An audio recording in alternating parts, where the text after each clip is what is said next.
tentu ya akan banyak orang yang menjadi korban, terutama turis wisatawan asing ya akan ragu untuk masuk ke Malaysia. Nah, apabila masalah ini akan berlarut-larut, maka nama baik negara Malaysia akan dipertaruhkan di sini, guys. Kenapa? Dan mereka pulang ke negaranya untuk masuk ke negara Malaysia lagi, tentu mereka akan berpikir 100 kali, guys.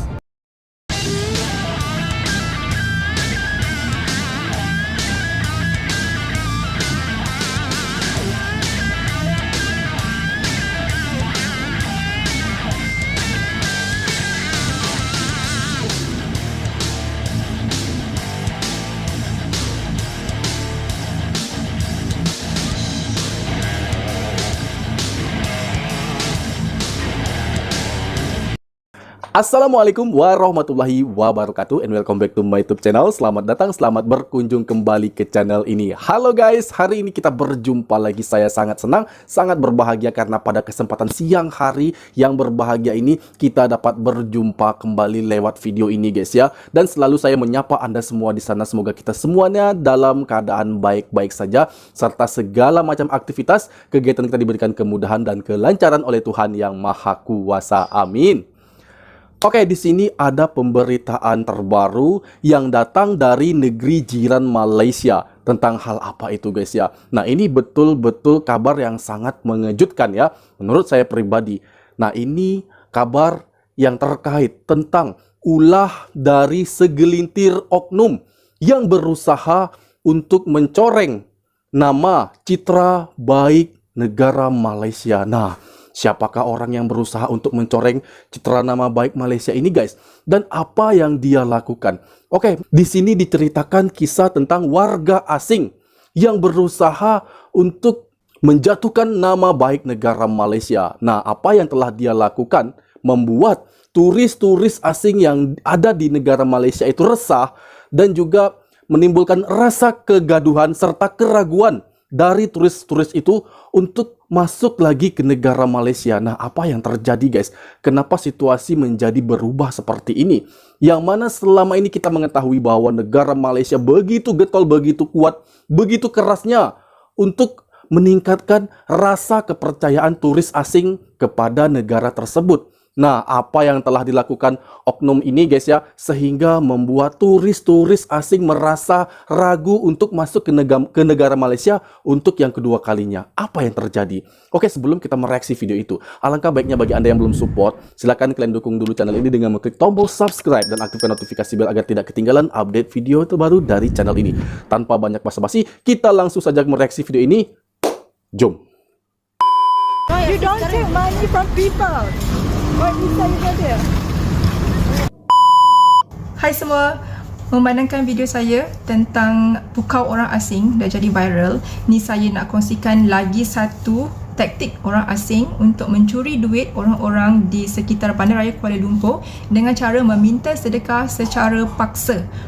Saya rasa sebelum ni ada orang dah viralkan pasal benda ni, tapi mungkin tak ada apa-apa tindakan dan benda ni masih lagi berterusan sampai sekarang.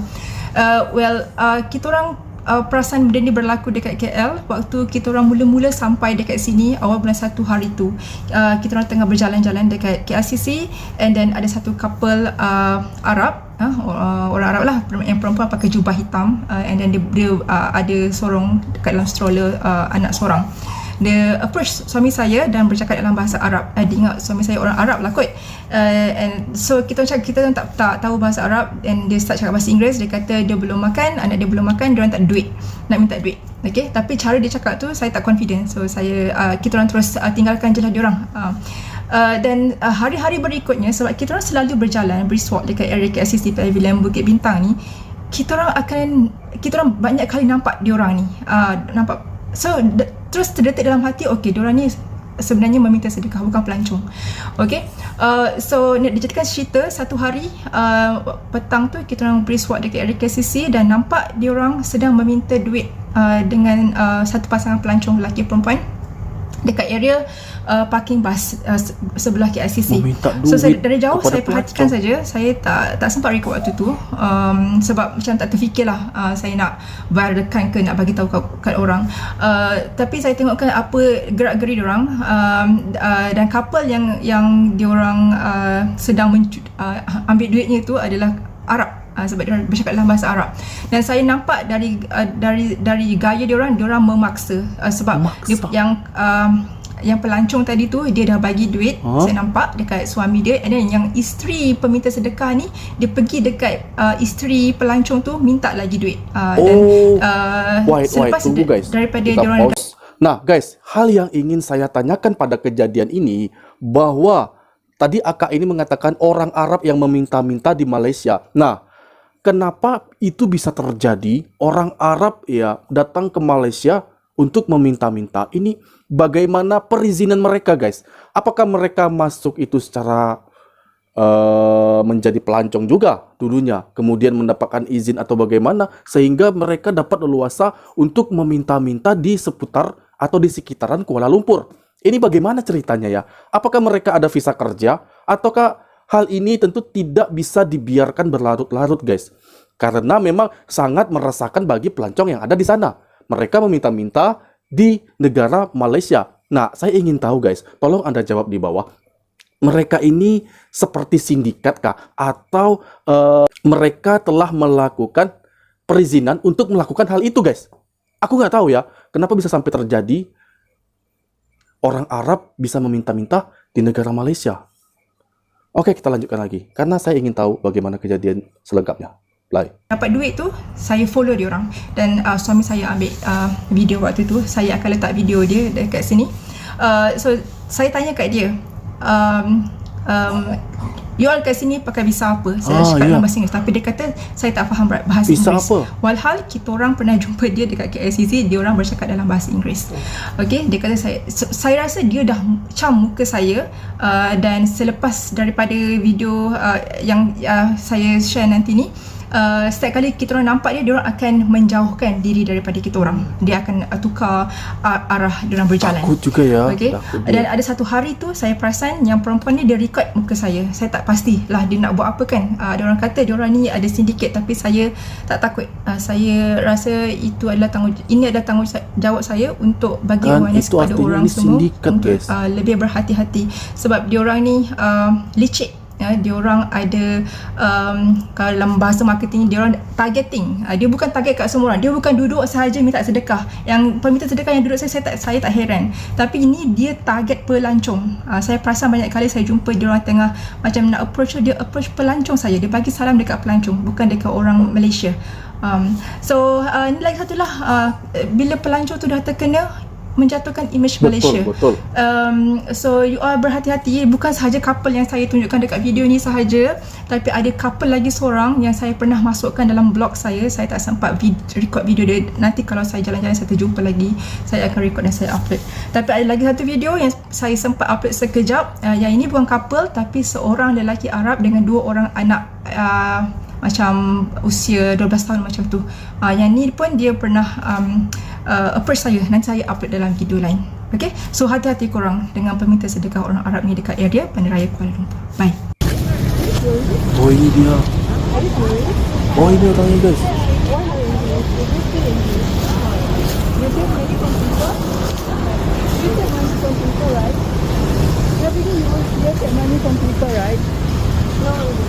What visa you have here? What visa you have here? What visa you have here? Oh, dia acuhkan ya. You don't take Tanpa money from menjawab. people. You don't take money from people.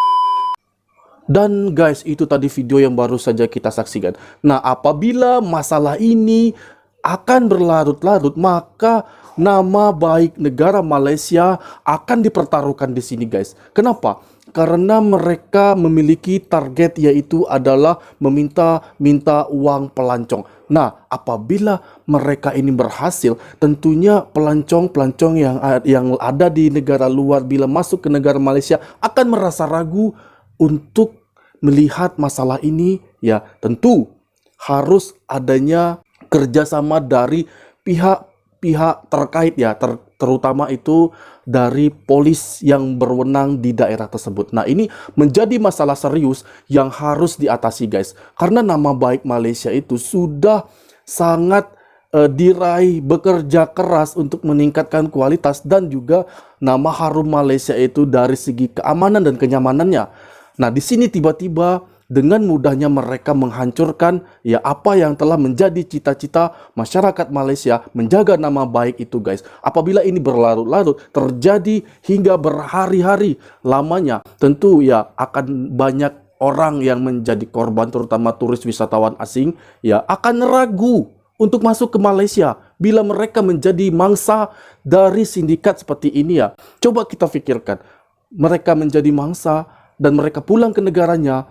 Untuk masuk ke negara Malaysia lagi, tentu mereka akan berpikir 100 kali, guys. Dan apa yang telah dilakukan oleh sindikat-sindikat seperti ini betul-betul akan menghancurkan nama Malaysia, nama harum Malaysia perlahan-lahan. Karena memang turis asing ini yang menjadi nilai tambah ya, guys ya, dari pemasukan devisa negara Malaysia. Ya, selama ini para turis tahu bahwa Malaysia itu negara yang sangat indah, yang sangat nyaman, ramah, damai, dan tenang, guys. Apabila ini terjadi kepada mereka, tentu mereka mempertanyakan dari keamanan, kenyamanan negara tersebut, guys. Nah, hal ini tidak boleh terjadi lagi.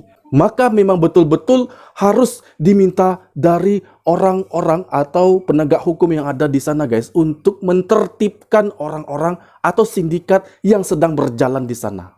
Dan pada video ini, guys, Akak yang kita tonton ini ya bukan hanya menceritakan kisah dari orang asing ya yang menjadi sindikat di Malaysia dan mangsanya orang asing pula. Namun rupanya Akak ini juga pernah menjadi mangsa dari sindikat-sindikat yang seperti ini, guys. Ya, ternyata mangsanya itu bukan hanya dari orang luar, orang dalam pun kena juga ya. Berikut kita saksikan video bagaimana Akak ini juga menjadi korban atau menjadi mangsa warga asing yang melakukan pelanggaran di negara Malaysia. Hal apa itu? Kita saksikan. Ya Allah, nasib baiklah benda ni tak berlaku pada kita orang semalam. Dan nasib baik juga benda ni tak berlaku pada mertua saya waktu diorang jumpa couple yang lain sebelum ni dengan modus operandi yang sama. Hai korang, saya nak kongsikan satu insiden yang berlaku semalam sewaktu saya dan mertua pergi brisk walk. Saya harap dengan perkongsian ni dapat memberi exposure pada korang semua untuk lebih berhati-hati sewaktu berada di KL City Centre.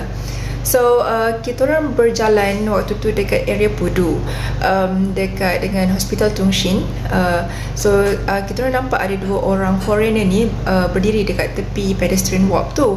And then bila kita orang lalu, yang dia foreigner tu lelaki dan perempuan, perwatakan seperti orang Arab, yang perempuan pakai jubah seperti jubah orang Turki dan yang lelaki pakai seluar pendek, pakai topi. So kita orang ingat pelancong lah. So yang lelaki tu tegur bapa mertua saya. Dia kata, dia tanya kat mana ada money changer dekat area sini. So bapa mertua saya tak tahu. Dia tanya saya kata yang saya tahu paling dekat-dekat sini ialah dekat pavilion. Dan bila saya tengok muka dua orang ni, saya cam yang kita orang dah nampak dia dua orang ni waktu kita orang jalan dekat area Chinatown. Dia orang tegur juga bapa mertua saya, tapi waktu sebab kita orang tengah berjalan laju, so bapa mertua saya macam buat tak layan lah. And then selepas saya jawab soalan tu, dia keluarkan wallet dia yang lelaki ni, dan dia terus bersambung bercakap dengan bapa mertua saya sahaja. Dia kata saya ada duit ni. Lepas tu tapi dia cakap dalam bahasa Iran, bahasa Parsi. So bapa mertua saya macam excited lah bila dengar orang yang bukan orang Iran cakap bahasa Parsi. Dia kata saya ada duit ni, and then dia tanya, awak ada tak duit Iran? So saya macam tertanya-tanya kenapa dia nak tanya soalan ni pula. Tadi dia tanya hanya kat mana ada money changer kan. Lepas tu bila saya tengok dia orang punya percakapan, tiba-tiba yang perempuan tu tadi datang kepada saya. Dia macam nak distract saya daripada dengar perbualan lelaki tu dengan bapa mertua saya. So yang perempuan start tanya saya, awak pandai cakap Farsi dalam bahasa Iran lah, dalam bahasa Farsi. So saya kata boleh, tapi saya tak jawab soalan lain. Dan tiba-tiba diorang yang perempuan ni cakap dengan saya, oh saya nak pergi Mashhad, saya nak pergi Imam Reza Shrine. So Imam Reza Shrine ni adalah tempat keagamaan dekat Iran. Dan lelaki tu pun cakap yang sama. So dia macam intentionally cakap benda tu untuk lagi tarik kita punya attention untuk berbual dengan diorang. Okay, so tapi dan pada waktu tersebut mak mertua saya datang kepada saya, dia kata, Azrin, sebelum ni masa diorang pergi brisk walk 2 orang sahaja, ada satu couple cakap benda yang sama, tanya money changer, terus cakap dalam bahasa Parsi, dan cakap juga nak pergi Mashhad. So saya macam tiba-tiba keluar awan dekat kepala saya, oi, ini memang sounds macam scammer. Memang dia guna modus operandi yang sama, taktik yang sama. So saya terus cakap dengan bapa mertua saya, jom dah, jangan layan, dia ni menipu. Dia orang nak buat sesuatu yang tak betul. So kita orang terus jalan je lah. Tapi saya masih tertanya-tanya. So selepas tu malam tadi saya live dan saya kongsikan insiden ni masa live, dan ada viewer yang berkongsi cerita bahawa ini adalah taktik pukau. Taktik pukau. Saya sangat-sangat terkejut. Saya meremang bulu rumah saya sebab saya rasa macam, ya Allah, nasib baiklah benda ni tak berlaku pada kita orang semalam, dan nasib baik juga benda ni tak berlaku pada mertua saya waktu diorang jumpa couple yang lain sebelum ni dengan modus operandi yang sama. So saya rasakan, saya rasa diorang ni memang purposely dilatih untuk tahu beberapa bahasa, dan bila dia tahu macam mertua saya ni orang Iran, dia terus cakap benda yang menarik perhatian, iaitu untuk pergi ke Mashhad Imam Reza tu, sebab itu adalah macam benda yang besar lah untuk orang Iran. Dan saya tak tahu macam mana diorang ni boleh lakukan benda ni dekat Malaysia, sebab diorang ni orang asing. Tu yang buat saya rasa geram. Diorang ni orang asing dan buat benda ni dekat negara kita. Sama juga dengan kes yang sebelum ni saya ada pernah kongsikan tentang macam mana orang Arab yang datang ke sini dan meminta sedekah secara paksa dekat area Pavilion dan juga KLCC. Mungkin korang tahu cerita pasal ni. So korang hati-hati kalau berada di kawasan Bukit Bintang, terutamanya Bukit Bintang, KLCC, Pavilion tu semua, dekat area Pudu juga, Chinatown, diorang ni kat mana-mana ada. So kalau orang tegur tu, janganlah korang balas. So saya rasa kalaulah waktu semalam tu bapa mertua saya keluar melayan dia, dan mungkin pukau tu akan terkena dekat dia atau kat kita orang, ya Allah, tak tahulah apa yang akan berlaku. So itu saja. Baik. Nah guys, kesimpulannya ya, dari kejadian demi kejadian yang telah terjadi yang baru saja kita reaksi guys ya, di sini saya menyimpulkan bahwa sebenarnya pelaku dari kejahatan demi kejahatan yang dilakukan di negara Malaysia sebenarnya itu bukan dari orang Malaysia itu sendiri. Ternyata itu kebanyakan dari orang-orang asing yang tidak bertanggung jawab dan melakukan tindakan kejahatan yang ada di sana guys ya. Banyak yang telah dilakukan di sana, apa yang telah mereka lakukan dan mereka perlakukan kepada turis-turis asing yang ada di sana. Bukan hanya turis mancanegara, namun orang asli Malaysia pun bisa kena kepada mereka ya guys ya. Nah di sini guys ya, saya menegaskan bahwa ini adalah sebuah tindakan atau perlakuan yang tidak harus ada di negara Malaysia guys.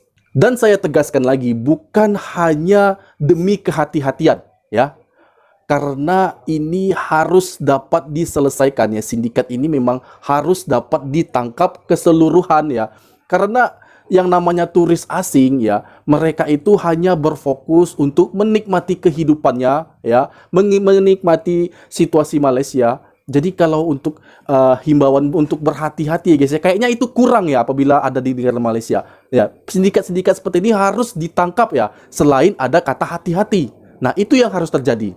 Jangan sampai kejadian demi kejadian seperti ini terjadi lagi di negara Malaysia, dan itu akan mengotori ya nama baik Malaysia selama ini, yang mana kita telah mengetahui susah payah Malaysia membangun tingkat kepercayaan turis asing. Turis asing itu sudah berdatangan berjuta-juta di Malaysia.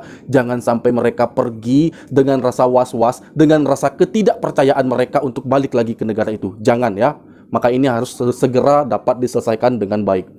Oke, demikian tadi video aku. Semoga video ini bermanfaat bagi kita semua, informatif dan menjadi wawasan ilmu pengetahuan bagi kita semua untuk melihat kejadian-kejadian yang ada. Oke, dan aku mohon undur diri, mohon maaf jika ada kesalahan dan kekurangan, dan aku akhiri wassalamualaikum warahmatullahi wabarakatuh.